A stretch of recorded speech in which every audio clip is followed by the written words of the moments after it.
Most people think staying calm means not feeling anything. It doesn't. You can feel angry. You can feel hurt.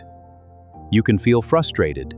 Staying calm means choosing what you do with those feelings. And when you're dealing with difficult people, that choice changes everything. There was someone at work who seemed determined to get under my skin. Rude comments, dismissive looks, talking over me in meetings. Every interaction left me carrying their mood for the rest of the day. I told Grandpa about it. He listened quietly. Then he gave me 3 words. Pause. Separate. Choose. First, pause. When someone says something that triggers you, don't answer immediately. Take a breath. Your first reaction is emotional. Your next response can be intentional. Second, separate. Ask yourself, is this theirs or mine? Their attitude is theirs, their opinion is theirs, their behavior is theirs. But your words, your actions, and your response belong to you. Epictetus taught this clearly in the Enchiridion, chapter 1.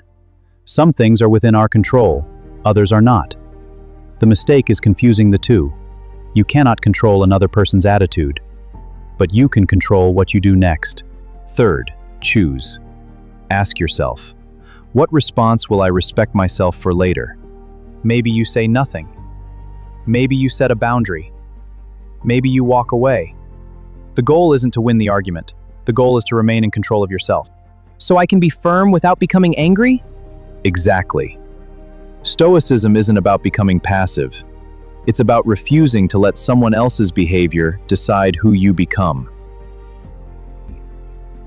Marcus Aurelius returned to this idea throughout meditations, including Book 8. Focus on what is yours to govern, especially your own judgment and actions. So next time that person talks over you in a meeting, remember, pause, separate, choose. When someone throws mud at you, you don't have to catch it.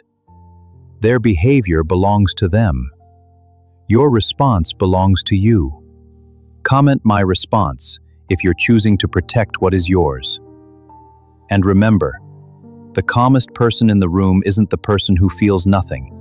It's the person who feels everything and still chooses what to do next.